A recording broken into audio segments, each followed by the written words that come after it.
అధిక మాసం special offer, less expense more savings. Mukunda జ్యువెలరీలో గ్రాండ్ డీల్.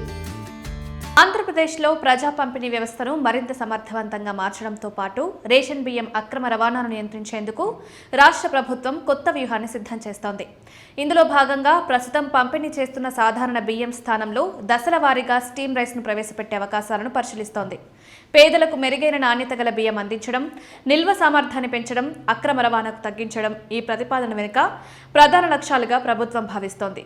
ఈ అంశంపై పౌర సరఫరాల శాఖ మంత్రి నాదెండ్ల మనోహర్ కీలక వివరాలు వెల్లడించారు. స్టీమ్ రైస్ పంపిణీని నేరుగా రేషన్ వ్యవస్థలో అమలు చేయకుండా ముందుగా మధ్యాహ్న భోజన పథకంలో ప్రయోగాత్మకంగా అమలు చేయాలని ప్రభుత్వం నిర్ణయించినట్లు తెలిపారు. విద్యార్థులకు అందించే ఆహారంలో స్టీమ్ రైస్ వినియోగం వల్ల వచ్చే ఫలితాలను అధ్యయనం చేసిన అనంతరం ప్రజా పంపిణీ వ్యవస్థలో విస్తృతంగా అమలు చేసే అంశంపై తుది నిర్ణయం తీసుకోనున్నారు. ప్రస్తుతం రాష్ట్ర వ్యాప్తంగా సుమారు 1.48 కోట్ల రేషన్ కార్డులు అమల్లో ఉండగా దాదాపు 4.3 కోట్ల మంది లబ్ధిదారులు ప్రతి నెల రేషన్ బియ్యం పొందుతున్నారు. ఒక్కో వ్యక్తికి నెలకు 5 కిలోల చొప్పున బియ్యం సరఫరా చేస్తున్నారు. అయితే ఈ బియ్యంలో కొంత భాగం అక్రమంగా ఇతర అవసరాలకు మలుతున్నట్లు ప్రభుత్వానికి సమాచారం అందుతోంది. ముఖ్యంగా ఇతర రాష్ట్రాలకు తరలించడం, పౌల్ట్రీ పరిశ్రమల్లో వినియోగించడం, వాణిజ్య అవసరాలకు ఉపయోగించడం వంటి ఘటనలు తరచుగా వెలుగులోకి వస్తున్నాయి. ఈ పరిస్థితిని దృష్టిలో ఉంచుకుని ప్రభుత్వం ఇప్పటికే అక్రమ రవాణాపై కఠిన చర్యలు ప్రారంభించింది. ఇప్పటి వరకు వేల సంఖ్యలో కేసులు నమోదు చేయడంతో పాటు భారీ పరిమాణంలో రేషన్ బియ్యాన్ని స్వాధీనం చేసుకున్నట్లు అధికారులు వెల్లడించారు. జిల్లాల వారీగా ప్రత్యేక నిఘా బృందాలను ఏర్పాటు చేసి రవాణా మార్గాలపై పర్యవేక్షణను మరింత బలోపేతం చేశారు.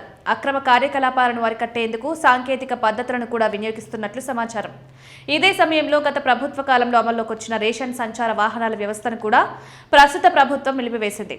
ఈ విధానం నిర్వహణకు అధిక వ్యయం అవుతోందని గుర్తించిన తర్వాత ఈ నిర్ణయం తీసుకున్నట్లు మంత్రి తెలిపారు. ప్రస్తుతం రాజకీయ జోక్యం లేకుండా పారదర్శకంగా రేషన్ పంపిణీ జరుగుతోందని ప్రభుత్వం పేర్కొంటోంది.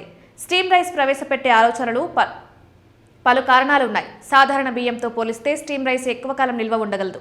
నాణ్యత పరంగా కూడా మెరుగ్గా ఉంటుందని అధికారులు భావిస్తున్నారు. అంతేకాకుండా వాణిజ్య అవసరాలకు అక్రమంగా మళ్లించే అవకాశాలు తక్కువగా ఉండడం వల్ల రేషన్ బియ్యం దుర్వినియోగాన్ని తగ్గించవచ్చని అంచనా వేస్తున్నారు. అంతర్జాతీయ మార్కెట్లో ఇంధన ధరల ఒత్తిడి కారణంగా ఎల్పీజీ ధరలు పెరిగే అవకాశం ఉన్న నేపథ్యంలో ప్రజలపై అదనపు భారం పడకుండా చర్యలు తీసుకుంటామని మంత్రి నాదెండ్ల మనోహర్ తెలిపారు.